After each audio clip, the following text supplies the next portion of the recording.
Today I'm going to talk about solving inequalities using multiplication and division. If you watched the video about addition and subtraction, you know that whatever I did to one side of an inequality, I would do to the other side, and the inequality would stay true. The question is, does this happen with multiplication and division? Well, let's try it out. I'm going to multiply this by 2 and this by 2, and I'll get a negative 8 is less than 20. Is that true? Yep. Great. Now I'm going to divide by 2, and I get a negative 2 is less than 5. Is that true? Yes, it is. Alrighty, so we might think we're good. Whatever you do to one side, do to the other side. But on this case, we have to try one more thing. This time I'm going to multiply by negative 2. Alrighty, and negative times a negative is a positive. All right, 8 is less than negative 20. Is that true? No, of course it's not. So, wonder if the same thing happens with division. Negative 4 divided by negative 2, 10 divided by negative 2. Negative divided by negative is a positive, and a negative is 2 less than negative 5. And again, no, it's not. So that's not true. So what do we do? Here are the two rules you must learn when multiplying and dividing an inequality. The first one, multiplying and dividing the same positive number to each side of an inequality produces an equivalent inequality. So basically it's exactly like when you did the addition and subtraction. However, when multiplying or dividing each side of an inequality by the same negative number, the direction of the inequality sign must be reversed to produce an equivalent inequality. All right, what does that mean?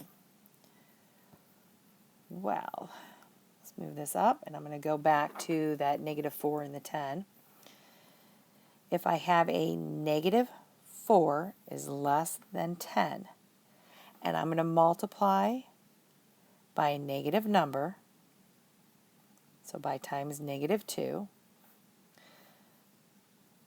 I must reverse the sign so that the statement is true. And now 8 is greater than negative 20. I want to do a few problems with you. I'm going to start with these two. They are both treated slightly differently. So let's look at the first one. The first one, who's bothering x, the negative 6, by multiplying. So we're going to divide both sides by negative 6. And by the rule that we just learned, I just divided both sides by a negative number, so I must flip my sign. Alrighty. Go on to the next one. Who's bothering x? The 2, positive 2. What's it doing? Dividing, so we're going to multiply to get rid of it. Alrighty. And I have x, and I have a negative 4, but my question is, do I flip the sign? What do you think? Well, the answer is no. I multiply both sides by a positive number, which means the sign stays exactly the same way it is. So how do I know if these are actually correct? If I flipped the sign when I should have and didn't flip it when I should not have? Well, here's a very good suggestion. I'm going to go back to the first one. X is greater than negative 2. And come up with a number that is greater than negative 2 and put it back in the equation. So the easiest one I can think of is 0. And so I go and I say, okay, negative 6 times 0. Is that less than 12? Well, what is negative 6 times 0? 0. Is 0 less than 12? Yes.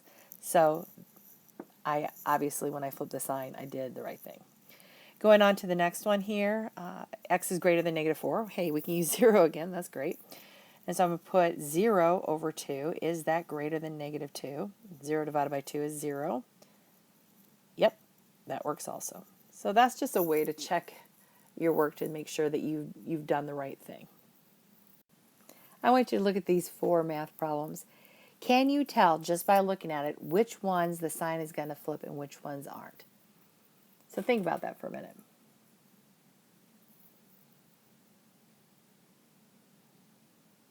Have you figured it out? There's a trick to it. Alrighty. If you said this one and this one are going to have their signs flipped. You are absolutely correct. How do you know? Well, all you have to do is ask yourself, who's bothering y? And if it's multiplying or dividing, is it negative? And so in here, this one, who's bothering y? A positive 8/3. Who's bothering y? A positive 3y. Our sign is not going to flip. But in these two, it's a negative number that's bothering y. Those are the ones the signs are going to flip. Now, I do want to talk about the first one because I know that several people are still having problems with the fraction. So I just want to go over that. I know that's not part of the multiplication and division of a negative number, but it is important. Do you remember how to get rid of 8/3? Hopefully you said multiply it by its reciprocal, 3/8 on both sides. Remember, this would be a 16/1. These cancel out. They become a 1, and I have x by itself. And on the other side, you can either do 3 times negative 16 is negative 48 divided by 8, or you can go, hey, I can cross simplify and say 3 times negative 2 is a negative 6 over 1 is a negative 6. Let me ask you one more time. Am I flipping the sign? No, because we multiplied by positive numbers, not negative numbers. I want to go over a couple story problems, then I'll be done.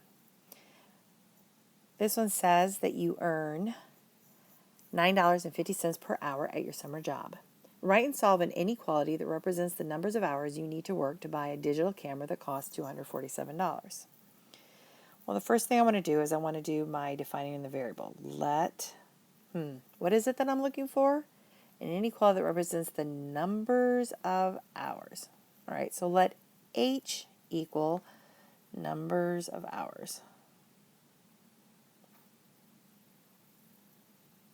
Alrighty. And so I go back to the beginning and I say you earn $9.50 per hour. Well, that's multiplication. And so I'm going to do $9.50 for every hour. And I have to get to $247. Now, this is not an equation, folks. Do not put an equal sign in there. You'll get it wrong. We need a greater than, less than, greater than or equal to, or less than or equal to. And so as you look at that, can I make less than $247 and buy the digital camera? No. So it has to be more than. Can I make exactly $247? Sure, because that's how much the digital camera cost. So $9.50 per hour has to be greater than or equal to the $247. Now it also asks you to solve it, so here we go. I'm going to divide both sides by $9.50. And I'll get H is greater than or equal to 26 hours. And there's our answer. I need to do 26 hours or more to get that digital camera. Here's one more story problem to look at. You have $12 to buy 5 goldfish for your new fish tank. Write and solve an inequality that represents the prices you can pay per fish. So we're going to start with our let statement. So what do I want to do? Something that represents the prices. So let P equal price of the fish. Alrighty. So, all right, I have $12. That's my end. I'm going to buy 5 goldfish for P, the price of P. So I'm going to do 5 goldfish at however price I can do it. And it has to be $12. Now, it doesn't actually have to be $12. Could I go over $12? No, I only have $12 in my pocket. But could I go under? Sure. Could I use exactly $12? Absolutely. So I'm going to say that the price of fish is either going to be less than or equal to my $12. And again, we need to solve it. Divide by 5, divide by 5. P is less than or equal to $2.40. Have you noticed that the 2 story problems that I did with you, we didn't have any multiplying or dividing by a negative number, so we never had to switch the sign. All right, I think you're ready to go practice. Have fun.